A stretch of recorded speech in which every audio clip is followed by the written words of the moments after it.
What's going on, everybody? You have Tone here, back with some more Draft League content. This time bringing you guys my team builder and battle for week 1 of season 3 of the PBAL, the final Gen 7 Draft League we will be taking part in, and we are kicking off the season against Sventhoon and his Uppsala Umbreons. Now, if you guys did miss my draft analysis to know what mons we drafted for our final Gen 7 Draft League, the link to my draft analysis will be in the link in the description down below, so be sure to check out the full team of mons that we have at our disposal for the PBAL. And I'll also leave a link to my opponent's channel, which will also be in the description, so you can check out his side of the match. So before I go any further, if you guys do enjoy the video, feel free to leave a like, drop a comment, subscribe, all that good stuff, as I do appreciate all the support as I'm trying to get my channel back up to a more active state. So, as I mentioned, we are taking on Sventhoon and his Uppsala Umbreons, and his full team consists of the Terrakion, Starmie, Darmanitan, Jolteon, Mudsdale, Ariados, Mega Pidgeot, Bisharp, Goodra, Decidueye, and Whimsicott. And in this league, there is an open Z rule, so every Pokemon on our team, obviously bar the Megas, are eligible for Z access, obviously with the exception being Omni Z moves and moves that increase our evasion, and you do not have to Mega on the first turn with our Megas. Although in our cases, that won't really be something we can abuse, as Mega Pidgeot would want to Mega Evolve as soon as possible, and with me having Mega Glalie, I cannot take advantage of Moody, since Moody of course is banned. So that rule really doesn't apply in this situation, but to other coaches, they can find some other ways of being creative or whatnot. But anyway, on to the team matchup, and right away my opponent has some very, very big threats. The two main ones that jump out is the Terrakion, albeit I do have responses for Terrakion based on my team composition. I have mons that can definitely take a hit from Terrakion, whether it be Stone Edge, Close Combat, Earthquake, any combination of those moves.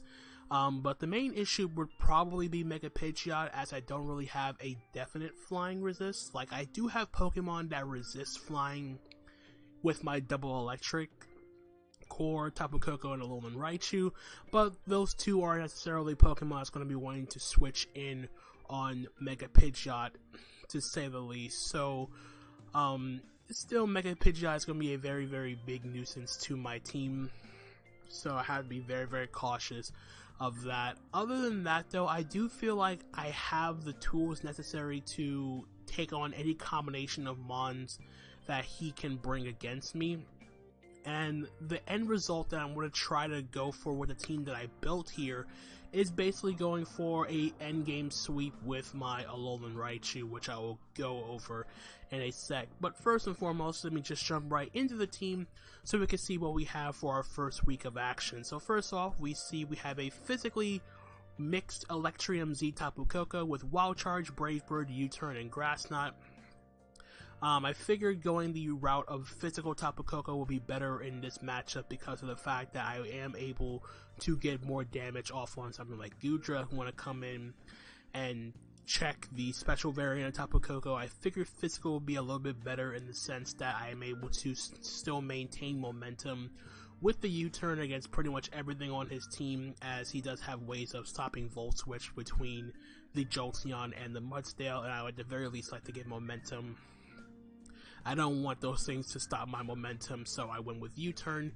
With my physically offensive set, Brave Bird is nice to hit the Decidueye and the Whimsicott, as well as getting extra damage on the Goodra. And Z Wild Charge is just a nice solid nuke in general, just hitting everything on his team not named Jolteon or Mudsdale for pretty decent damage. And the last move being Grass Knot, specifically just there to weaken the Mudsdale, which is one of his ways of taking a hit from my Alolan Raichu. So I want to at least weaken that thing if I can, for my Alolan Raichu, and that's pretty much what this Koko is designed to do: be an offensive pivot, weaken stuff with its coverage options, and just get the electric terrain for my Alolan Raichu. So, as for the EVs, it's a very straightforward offensive set here. Max attack to boost the power of my physical moves, and you'll notice that I am not going to bother speed tying with Jolteon, because basically, in the sense of a Tapu Koko versus Jolteon matchup, I would prefer to lose the speed tie against Jolteon, because if he decides to be I figure if my opponent gets cheeky with the Jolteon and Volt switches or whatnot, try to get momentum as I try to pivot out or whatnot, as he like tries to go into something else on like a Dazzling Gleam or whatnot. I want to be able to get that slower momentum and get switch initiative on my opponent and react accordingly to what my opponent does in front of my Tapu Koko, which explains why I'm not going to try to speed tie with Jolteon. I'm only going to be running enough speed to outspeed his Mega Pidgeot, and the rest is just thrown into special attack to boost the power of Grass, not doing a little bit more damage to the Mudsdale.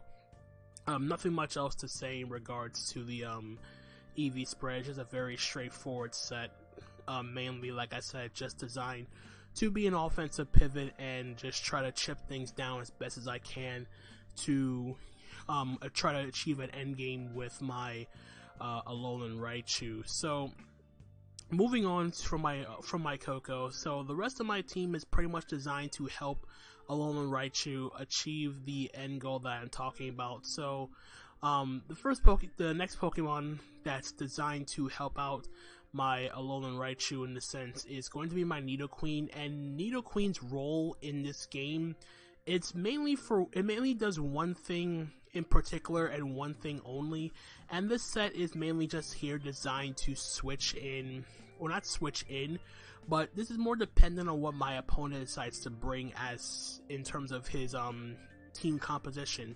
This is basically designed to anti-lead against his Ariados. So as you can tell, my team is not running hazard removal, and the one thing that can hinder an Alolan Raichu late game sweep is Sticky Web. I'm not bringing defog or any removal on this team whatsoever, so my reliance is going to be specifically on this Nidoqueen leading off against the Ariados and clicking Taunt turn 1 to prevent that thing from going for the Sticky Web. On the other hand, if he doesn't bring the Ariados, he does not have a means of absorbing Toxic Spikes, which also does a fantastic job in this game, specifically there to weaken down stuff like Goodra and most of his other bulkier Pokemon, also weakening stuff like Jolteon, which can check my Tapu Koko, my Alolan Raichu pretty well from being able to absorb the electric attacks with Voltazord.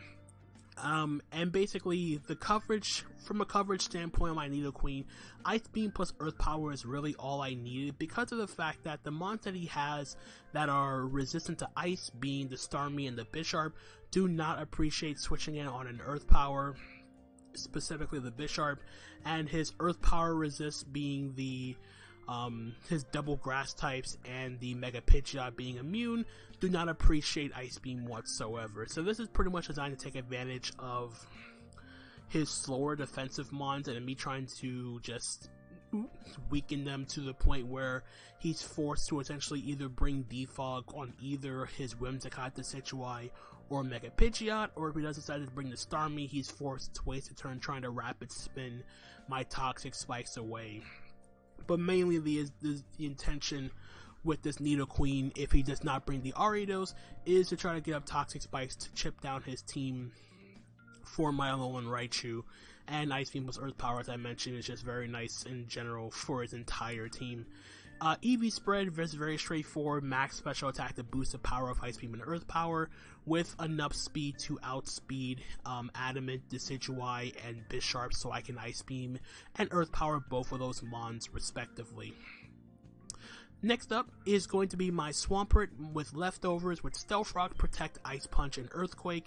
This is going to be my dedicated response to his Darmanitan, as nothing else on my team wants to switch in on a Flare Blitz from that thing. Darmanitan is actually a very big problem for my team in general, considering I do not have the best fire resist, but Swampert does do a very solid job in taking hits from the Darmanitan. Protect is also nice to scout for Z moves on stuff like Terrakion, scout for potential grass coverage on something like Goodra if he brings Power Whip, and also rack up toxic damage from the T-Spike my Nidoqueen could set, and also gain leftover recovery back to get some more health in that regard.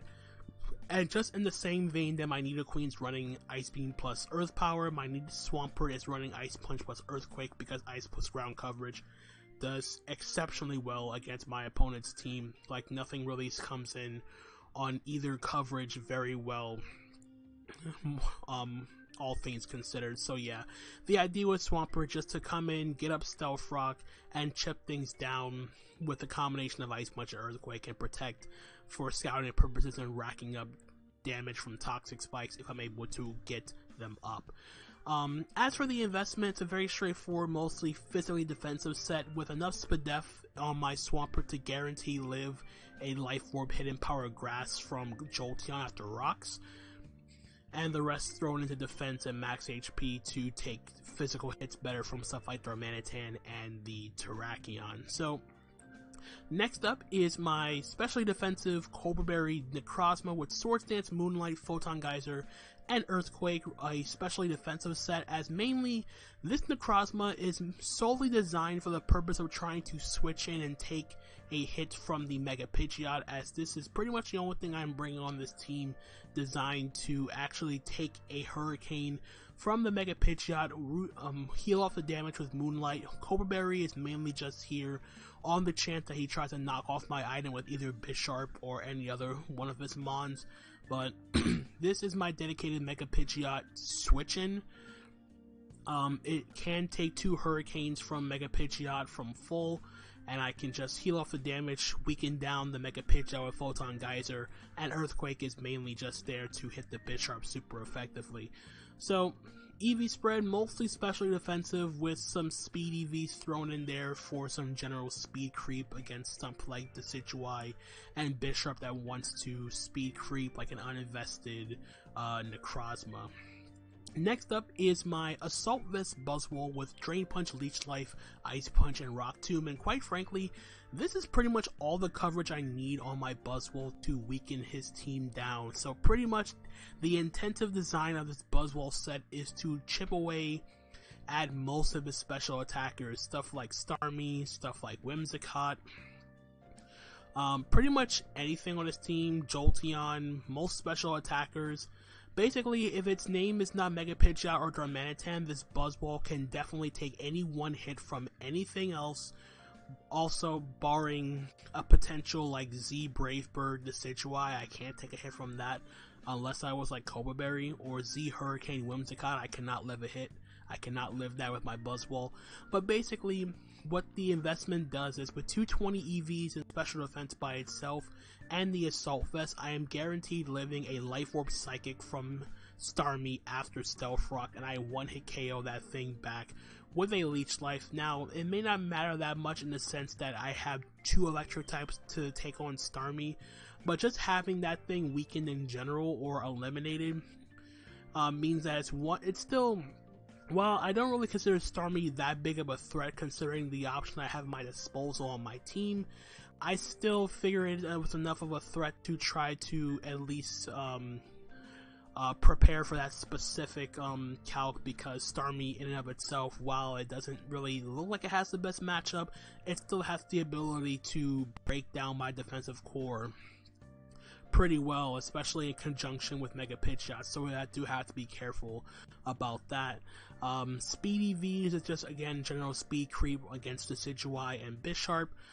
Max HP to boost my overall bulk, and then I put the rest into attack and defense with an adamant nature to ensure I get a beast boost, an attack boost with my beast boost. And then lastly is the primary win condition of my team, being a Life Orb Alolan Raichu with Thunderbolt, Volt Switch, Psyshock, and Grass Knot.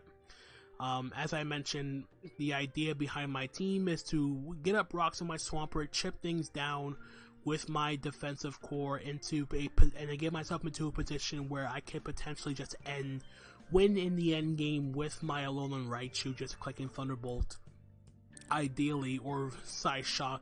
Psyshock is mainly just here to get more damage off against the Goodra if he's Assault Vest, and it also does more damage to the Jolteon. Grass Knot mainly here to pick off a weakened Mudsdale. Nothing much else to say in that regard. As for the investment, max special attack with Life Orb to boost the power of my moves, and then enough speed to outspeed stuff like +1 Starmie, Scarf Terrakion, those sort of mons. And I think to a lesser extent, I think I also outspeed +1 Jolteon with my speed investment, but more or less, if Jolteon's coming, it's going to run Volt Absorb just so I can have that guaranteed backup electric immunity on his roster. So yeah, that's going to be the team. It's already been like almost 16 minutes, so I'm going to cut this short and skip right on to the battle and see how our week 1 game went. Alright guys, so here we are with the battle against Sventhoon and his Uppsala Umbreons, and from what I see that he pretty much brought everything I expected from his side, and the thing is, he also brought the Ariados, which is pretty much the one mon on his draft, on his team I actually did not want to see because of the fact that I really wanted to lead off with my Swampert and get up rocks as soon as I possibly could. So the fact that he did bring the Ariados, I do have to lead off with my Nidoqueen, but like I said, I did prepare this for this lead matchup. As long as I ensure that he does not get up Sticky Web with his Ariados, my Alolan Raichu's late game potential sweep is still looking very, very good in this matchup. As you see by the rest of the team he brought, aside from the Ariados, he brought the Darmanitan, Jolteon, Goodra, Mega Pidgeot, and the Terrakion. So no Starmie, which kind of was expected considering what I have. So my Buzzwole's role in this game is kind of limited in the sense of what it's going to be checking. Mainly going to be checking the Jolteon, to a lesser extent Goodra, but I don't know what set it's going to be run on this particular team. And the fact that he is running Sticky Web, I'm pretty much ensured that there will not be any removal on the Mega Pidgeot, because I don't really see the need for, if he's going to run Sticky Web on his team, I really doubt he would want to run Defog to get rid of the webs and make my life easier. So, like I mentioned before in the team builder, the idea is still intact, more or less, as to try to weaken his team to the point where my Alolan Raichu can just come in the late game and just start clicking buttons. So that's the main game plan of this battle. So before I go any further, I just want to give a quick shout out to Judas, who gens my team for me, and to Lantern Joe, the guy who records my battles for me on a regular basis. Thank you guys so much for that. So let's just start the battle and see how we do in our first game of the PBAL. So we're going to be challenged by Juliet, but it's still Sventhoon. So like I mentioned, if I saw the Ariados, I was going to lead off with my Nidoqueen and click Taunt turn 1, as he is going to end up leading off with that Ariados. So right away, turn 1, not going to mess around here, try to overpredict.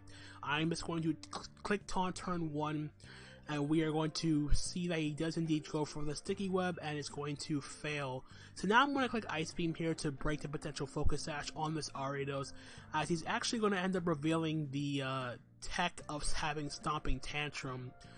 And because the previous move failed, the Stomping Tantrum doubled in power, my Nidoqueen goes down. But in hindsight, if sacrificing my Nidoqueen meant that I did not have to worry about webs, I would gladly take this exchange 100%.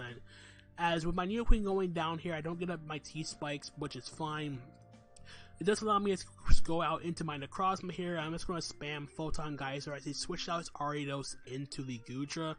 And I contemplated SDing here on the Goodra, but instead I figured I need damage on this Goodra to put it in range of Psyshock from my Alolan Raichu. So if I'm willing to get the damage off on the Goodra, I will gladly take it, as he's going to go for the Earthquake this turn on my Necrozma, and now he's going to sack off his Ariados, which is absolutely fantastic for me because of the fact that with Ariados done now, I 100% no longer have to worry about webs, so my Alolan Raichu's late game potential is still looking very, very nice in this game. So in comes a Terrakion here, and I'm thinking, okay, more or less, I don't really need my Necrozma that much, so considering I did have 2 electric types for the Mega Pidgeot, so I'm just going to stay in here and click Photon Geyser, because I ideally like to get damage off on the Terrakion too. He's going to reveal the Continental Crush coming off of Z Stone Edge. I did a calc, and it was actually a roll for me to live this, and you see we're going to end up living on 9 HP, as I'm going to fire off another Photon Geyser here and get off a massive chunk of damage on this Terrakion, which is guaranteed enough to in range of my Tapu Koko here.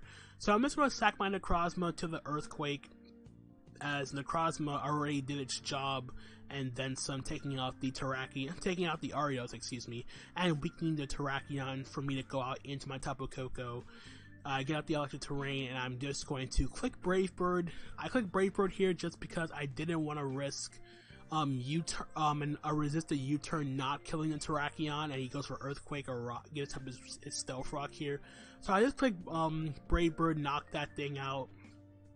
So now here he's going to go out into his Darmanitan, which is just basically screaming Choice Scarf here. And while I wanted to be aggressive and stay in, I know I needed my Tapu Koko to get Electric Terrain later on in the match. So I'm just going to make the safe play out into my Swampert here.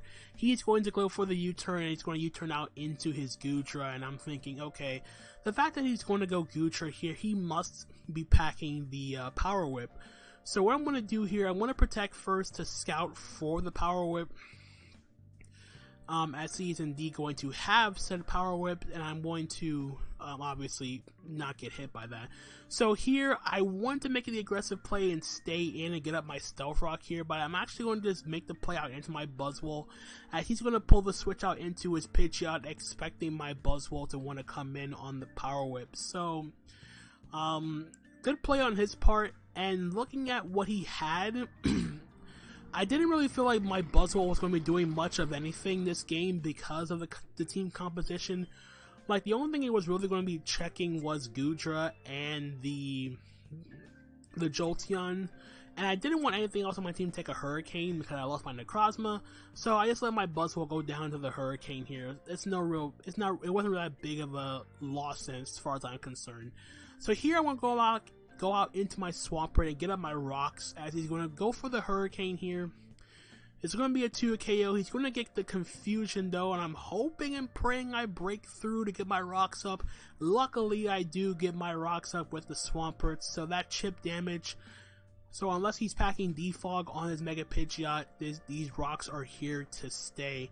Now here, I'm going to try to go for Protect to scout for the Defog, but I end up hitting myself with Confusion, unfortunately. But luckily for me, he is just going to Hurricane and knock out my Swampert. But Swampert did its main job in this game, and that was to get up rocks, and rocks ensures that Darmanitan is in range of my Alolan Raichu's Thunderbolt under Electric Terrain. So here, I go into my Tapu Koko, and I'm just going to click Wild Charge because of the fact that I do not really care if he goes hard Jolteon, as he's going to do right here.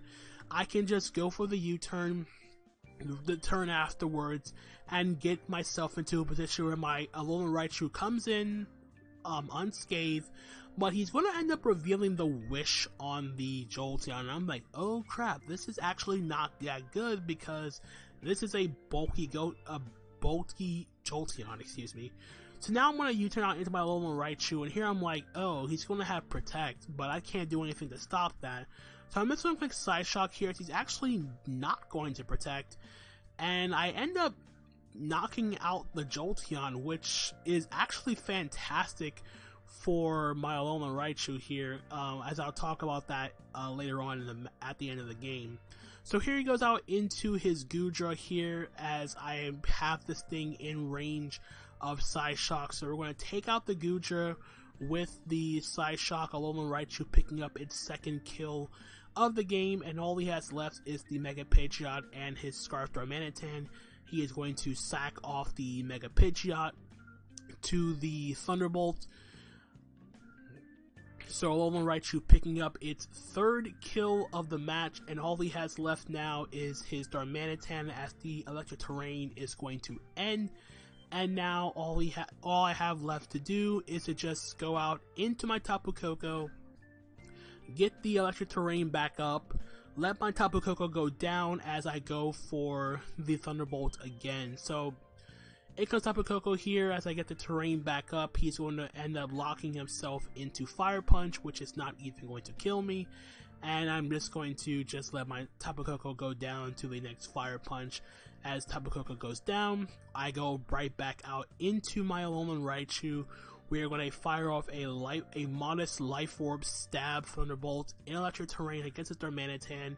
We are going to knock out the Darmanitan. Alolan Raichu picking up its 4th kill and picking up the 1-0 win in favor of the Miami Malamarlins over the Uppsala Umbreons. So first and foremost, a very good game to my opponent Sven. He had some really cool sets. A very good beginning for him with the Stomping Tantrum Ariados taking down my Nidoqueen.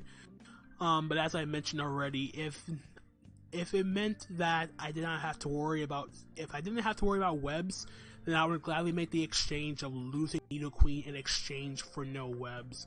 So to go back about the turn of my Alolan Raichu versus the Jolteon, we talked about it afterwards, and it turns out that he did have the Protect, but his set was a near max HP set.